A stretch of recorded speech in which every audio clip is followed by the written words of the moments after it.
Fábio Daflon é autor de vários livros. O mais recente, Mar Sumidouro, reúne poesias que demonstram um momento de maturidade do escritor. Além dessa obra, Daflon é autor de outros livros de poemas e também do romance Estrela Miúda.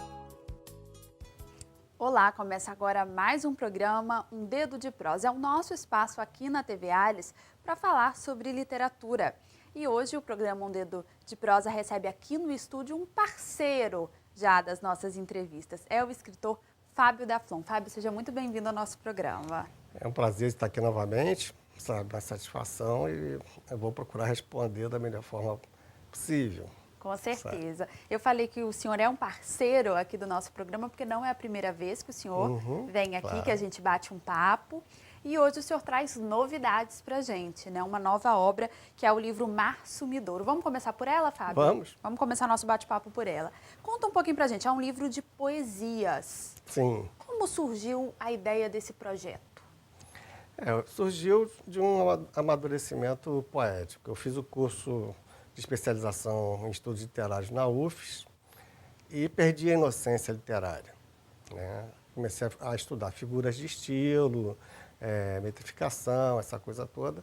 E esse livro traz a novidade de eu ter me libertado desses estudos, escrevendo versos livres, coisas que eu normalmente não escreveria se não tivesse a vivência literária que passei a ter depois que vim morar aqui no Espírito Santo. Sou carioca de origem, né?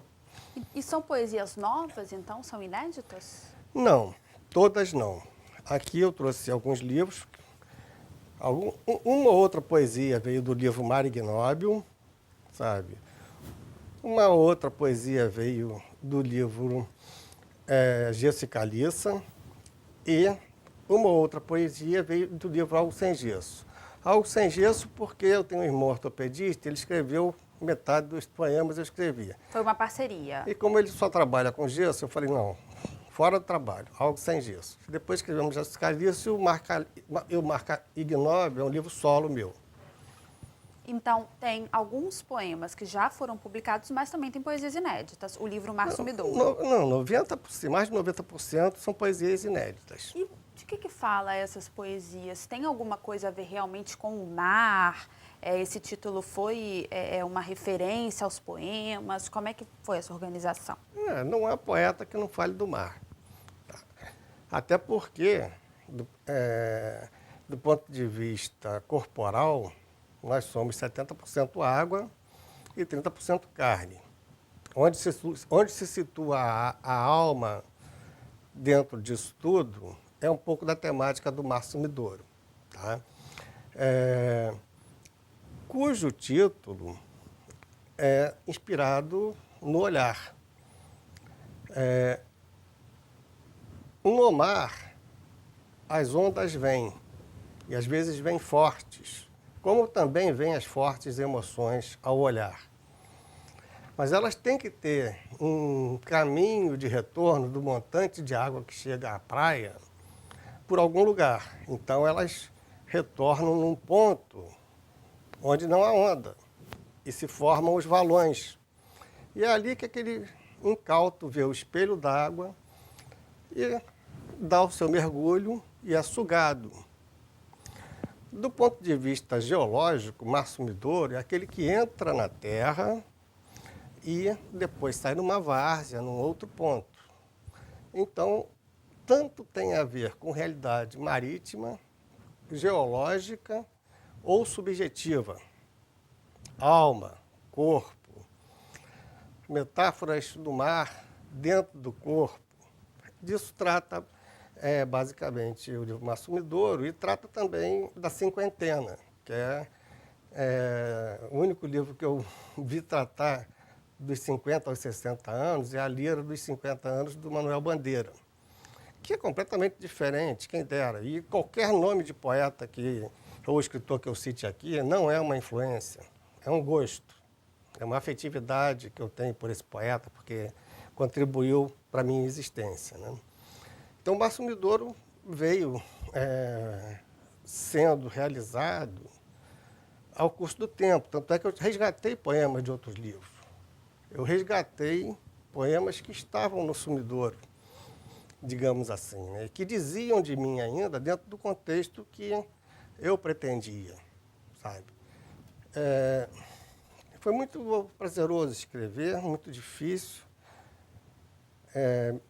menos sofrido do que escrever o Estrela Miúda, que a gente vai comentar aqui, que eu já vim aqui conversar com você sobre ele. O senhor falou que é resultado também de um processo de amadurecimento literário, inclusive, né, resultado de estudos na área, né, da literatura. Quais são as principais diferenças quando você vê a sua produção pós esse amadurecimento e as suas poesias anteriores? Eu até apelaria para o que escreveu na contracapa o Rodrigo Caldeira, né? Ele diz o seguinte, que o que de fato enriquece o livro, e poderá certamente perturbar o leitor novecentista, que está mais habituado com o homem do século XX, sem a maioridade do século XXI, ninguém tem a maioridade do século XXI, é a sinalização de uma nova matéria de poesia, que emerge do meio poético entre Marujá e Istmo. Poemas como Dívida, Filho, Ciúme, Poema Sem Face, Desponto, Lugar, Nocaute, Música Inside, versos livres. Eu brincava até que era versos livres de mim, porque depois de tanta teoria, eu tinha criado grades na teoria. E revela ao leitor atento uma grave ruptura, que indica certamente o novo percurso poético ao qual o autor se lança. O abandono da métrica, a traição do soneto e o deleite com que se entrega ao verso livre. Evidencia o esforço de dar flor e navegar pelo destino daqueles que traem as leituras primeiras em prol do paideuma futuro. Ou seja, paideuma é aquele que é o canônico, que, como Manuel Bandeira foi, e como a ambição de qualquer pessoa que escreve, que outras pessoas venham pelo menos a estudar, né? Eu me julgo até um poeta menor, tem a humildade que Bandeira tem também, é o mais humilde dos poetas, e essa maturação tem um ponto de vista biológico também. A cinquentena parece muito com a adolescência, as modificações corporais. Enquanto na adolescência a gente ganha funções, na cinquentena a gente vai perdendo funções, não joga mais futebol, não tem mais o vigor físico. Então tem coisas que vão sumindo. Para muitas pessoas isso é depressivo. Goethe escreveu o Fausto baseado nessas modificações. Eu não vou citar o autor, até porque eu não tenho certeza, mas no Facebook atribuíram ao Victor Hugo de que os 40 anos são a velhice da juventude e os 50 a juventude da velhice. Então, o velho bobo, paquerador, aquele que larga a mulher por uma mulher mais nova, causa impacto na previdência, porque depois fica viúvo, com mulher 30 anos mais... a viúva fica com 30 anos mais nova. Algumas coisas assim, a gente não está livre, volta a se comportar como adolescente. Mas existe um processo de maturação em toda a crise. Eu digo num dos poemas que outra juventude dança em meu lugar e não cabe em mim nenhum novo enredo. Mas cabe dentro de outros contextos, né? Isso tem sido bastante discutido na sociedade, com vários programas e direitos que se dão às pessoas. Eu sou oficialmente idoso, né, porque fiz 60 anos em fevereiro, né? Mas tenho, assim, juventude, não tenho nenhuma vontade de redenção, sabe, das coisas que eu fiz, até porque eu acredito na impureza, sabe? Até a impureza do amor, na não idealização, na felicidade mais concreta, né? E depois eu tenho uma surpresa no final que se falará disso. Vamos aguardar até lá. Agora, Fábio, deixa eu te perguntar. A gente já sabe, né, que você tem outros livros de outros gêneros, né? Romance, um livro que você fez também junto com o seu pai. E a poesia? Você começou na literatura com a poesia? Eu tive dois começos, tá? Eu morava numa casa de subúrbio que tinha porão. E eu guardava os retratos recortados das minhas musas no porão. Gina Lollobrigida, Sofia Loren, Brigitte Bardot, sabe? Tinha até uma brincadeira, né, que se fazia no tempo, né, que dizia o seguinte: e o vento levou a roupa da Brigitte Bardot, tá? Porque começava a haver uma liberação feminina, da qual a gente vai fatalmente conversar aqui por conta do livro de título provisório. E, obviamente, eu fui igual todo garoto, sabe? A curiosidade pelo sexo, o desconhecimento do amor, sabe? Então, quando eu tinha entre 15 e 17 anos, eu escrevi um caderno de poesias que eu, depois do vestibular, queimei. Falei, isso aí é uma coisa de criança. E era. Mas eu me arrependo, sabe? Por quê? Porque eu gostaria de me ver dentro daquela situação e ver o que realmente, de quase forma intuitiva, como fez Rimbaud, que revolucionou a poesia francesa, muito jovem, né? Eu estou falando assim, nenhuma comparação, mas uma curiosidade pessoal minha, né? O meu talento é sempre mais fruto do esforço do que do dom inato, sabe? Tanto é que eu fui reprovado em pediatria e sou pediatra. Eu fui reprovado em psicologia médica e fiz especialização em medicina psicossomática.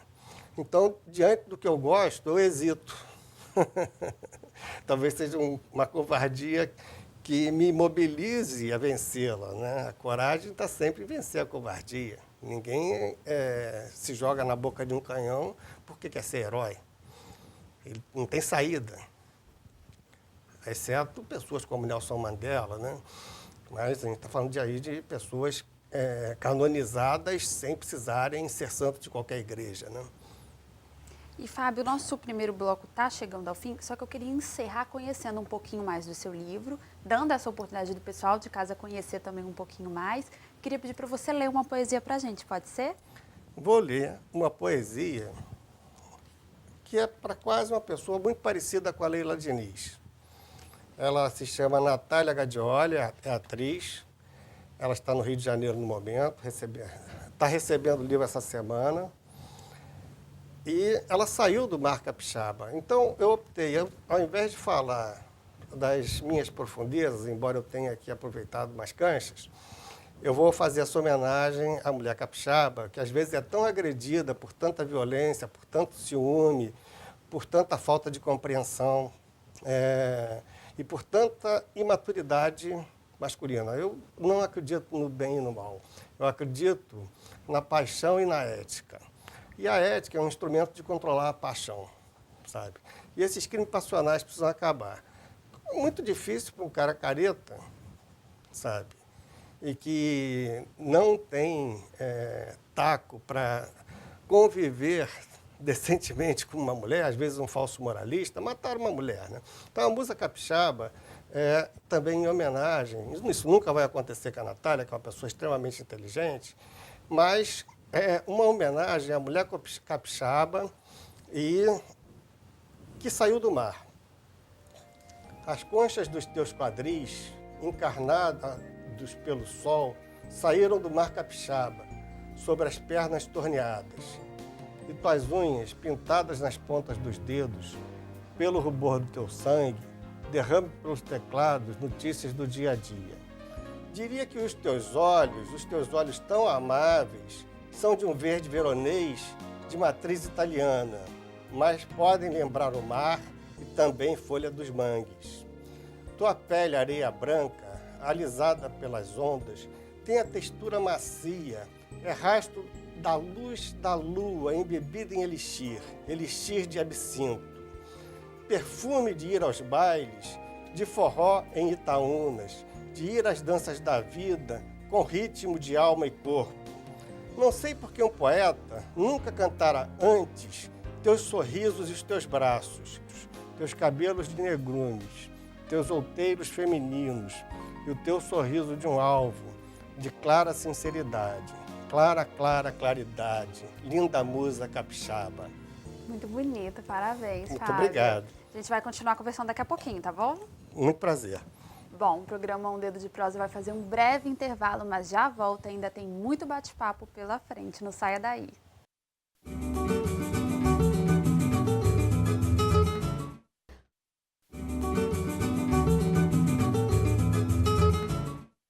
Estamos de volta com o segundo bloco do programa Um Dedo de Prosa, hoje conversando um pouquinho com o escritor Fábio da Flon. Fábio, nós já falamos um pouquinho sobre seus livros de poesia, né? Inclusive sua obra mais recente é o livro Mar Sumidouro de Poemas. O senhor já até leu um poema aqui pra gente sentir o clima do livro. Mas eu queria mudar um pouquinho o assunto, né? Sair um pouco da poesia, porque o senhor também tem livros de outro estilo literário.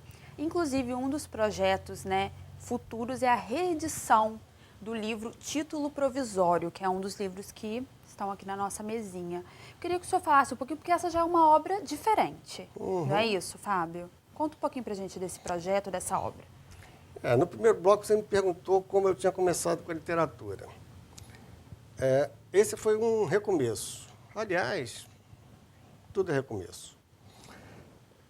Eu fui aluno da Faculdade de Ciências Médicas da UERJ, no Rio de Janeiro, na Boulevard 28 de Setembro, bairro de Noel Rosa. E tive a honra de me formar em medicina lá.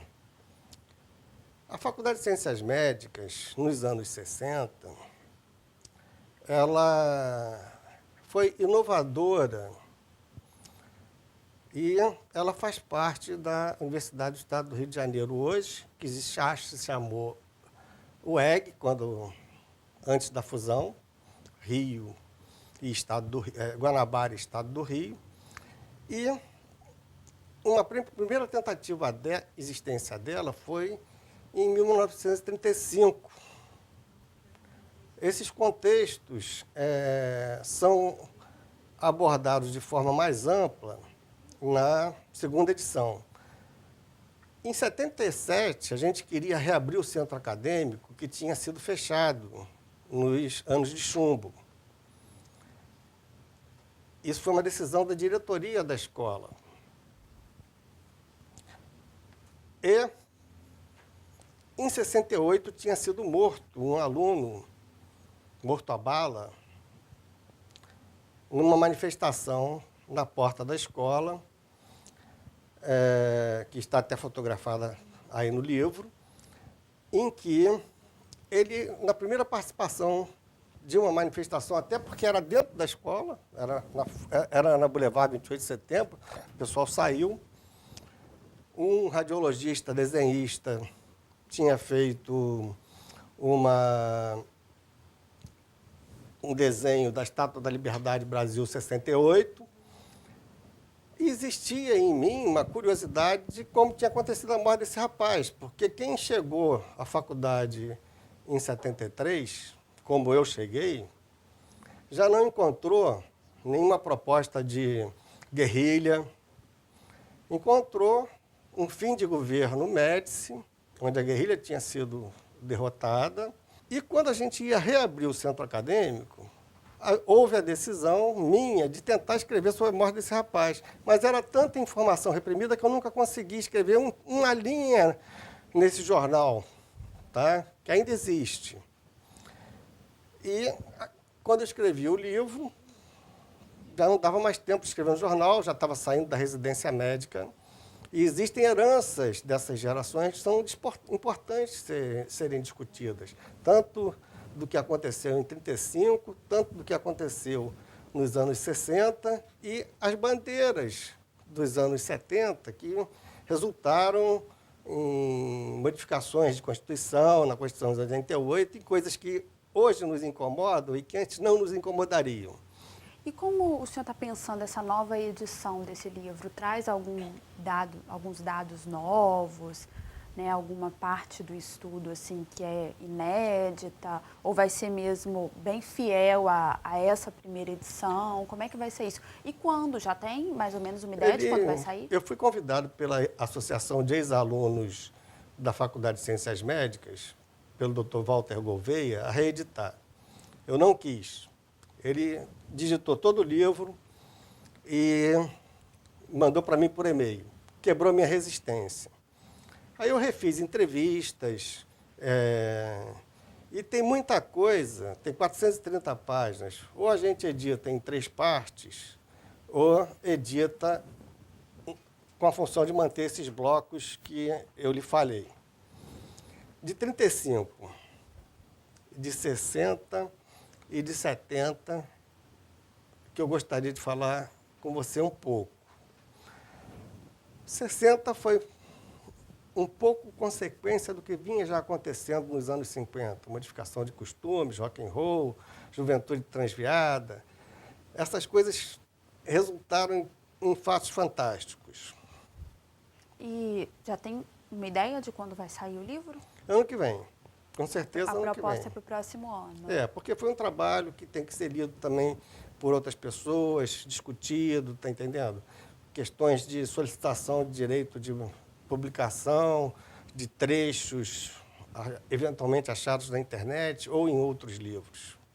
Mas nada do que eu li eu tenho o direito de omitir, mesmo que não seja autorizado a publicação. Fábio, como é esse cenário que você retrata nesse livro? Em 1935, existia uma grande influência já da União Soviética no mundo.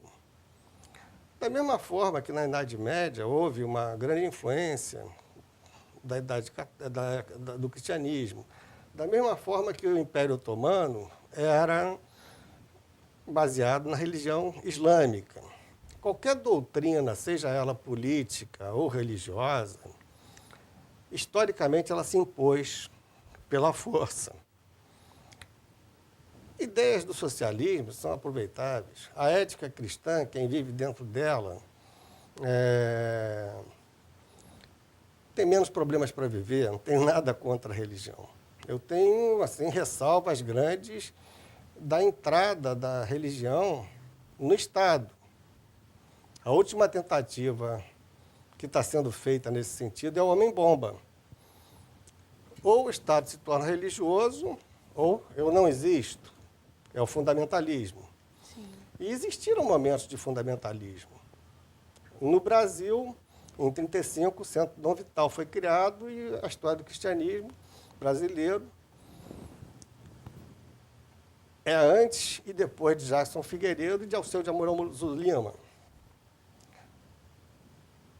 Por que se dizia que se comia que comunista comia criancinha? Na Rússia, depois da Guerra Civil, da Revolução, foram criadas as creches. E entre 26 e 36, o aborto foi legalizado. São questões que eu não vou discutir aqui. Então se comia criancinha, porque a creche era a saída da mulher de casa. Isso era uma ofensa. O aborto, que não há no Brasil quem não conheça uma pessoa que tenha feito aborto, se você conhece ou não desconhece, não vou te perguntar, que é de foro íntimo. Na mesma época, inspirado em John Dewey, Anísio Teixeira e o pessoal da Escola Nova, entre as quais Cecília Meirelles, teve que se contrapor a uma outra banda da educação, representada por Francisco Campos, que achava que o aprendizado tinha que ser a partir de uma ciência desinteressada, o saber por saber, sem aplicação. E a UDF, criada por Anísio Teixeira, Fernando Azevedo, que conseguiu criar a USP em São Paulo, a UDF aqui não vingou. Dizem que porque Gustavo Capanema preferia investir na criação da Universidade do Brasil. E os professores que não foram presos ou expurgados da UDF foram para a Universidade do Brasil, efetivamente. Nesse mesmo tempo, entre 1935 e 1938, foi criada a Faculdade de Ciências Médicas por um líder, Rolando Monteiro, um médico empreendedor, que em São Cristóvão fez um prédio de muitos andares. E tocou a vida da faculdade. Tá? Então, essa briga entre comunismo e cristianismo no Brasil começou muito antes da Guerra Fria. Tá? E impediu, de certa forma, a criação da primeira UDF. Anísio III se manifestava contra uma educação cuja finalidade fosse apenas a de formação de elites para a governança do país. Ele queria uma educação plena. Tanto é que Darcy Ribeiro herdou essa ideia. O Brizola tentou isso com os CIEPs. Não estou defendendo políticos, da mesma forma que eu falei dos poetas, os nomes aqui, que eu diga, são pessoas que realizaram coisas que são fatos históricos. Então, de 35 foi isso. Tá? E esse cenário, de alguma forma, está retratado no livro? Na segunda edição, principalmente. Mas na segunda, que é uma edição mais ampliada. Exatamente, e mais bem compreendida até do contexto internacional. Ninguém sabe, quase, por que se comia criancinha, porque comunista comia criancinha, sabe? A creche só foi popularizada e gerou, inclusive, uma ideia, a meu ver, um tanto não verdadeira, quando começaram os kibbutz em Israel, sabe? O Israel socialista, não tinha nada de socialismo, aquilo era a creche que a Rússia tinha inventado. Israel, que precisava da mulher para construir um Estado, sabe? Disseminou a creche pelo mundo. Hoje, praticamente, não existe cidade sem creche. Talvez você precise se for mãe, sabe? Mas isso começou lá, gostem ou não dele, com Lenin. Fábio, eu já vou deixar até o convite aqui, já que você é nosso parceiro aqui no programa. Fico agradecido. Para quando o senhor tiver, né, essa versão mais ampliada do livro, é um projeto para o próximo ano, para que o senhor volte. Mas o nosso programa está chegando ao fim, infelizmente, e eu sei que o senhor trouxe uma surpresa, vamos dizer assim, para a gente encerrar o programa de hoje. Sim. Antes de encerrar o programa de hoje, eu tenho de dizer duas coisas só. A herança do pessoal dos anos 60 na Faculdade de Ciências Médicas foi a criação do Hospital Pedro Ernesto e uma crítica ao currículo. A herança do pessoal dos anos 80, que é da minha geração, foi a luta contra qualquer tipo de terrorismo, de direita ou de esquerda, de prisões ilegais e tortura. Essas violências faziam parte da cultura mundial. O Baader-Meinhof fazia no Brasil, na Itália, na Alemanha, isso. Brigadas Vermelhas, tem gente em prisão perpétua de esquerda, até hoje, cumprindo pena. Aqui, a anistia, que é uma lei que se definiu a forma brasileira semelhante à espanhola. Eu não podia deixar de dizer isso, me desculpe. A surpresa é que eu li A Lira dos 50 Anos, do Manuel Bandeira, e não encontrei nenhuma identificação com a minha cinquentena aqui. Do Márcio Midouro. Do Márcio Midouro. E, na sequência, vem o livro Belo Belo, onde ele fala da arte de amar. Eu já li o vídeo, já li muita gente que falou sobre isso.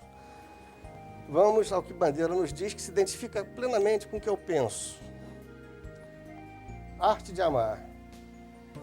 Se queres sentir a felicidade de amar, esquece a tua alma. A alma é que estraga o amor. Só em Deus ela pode encontrar satisfação. Não noutra alma. Só em Deus ou fora do mundo. As almas são incomunicáveis.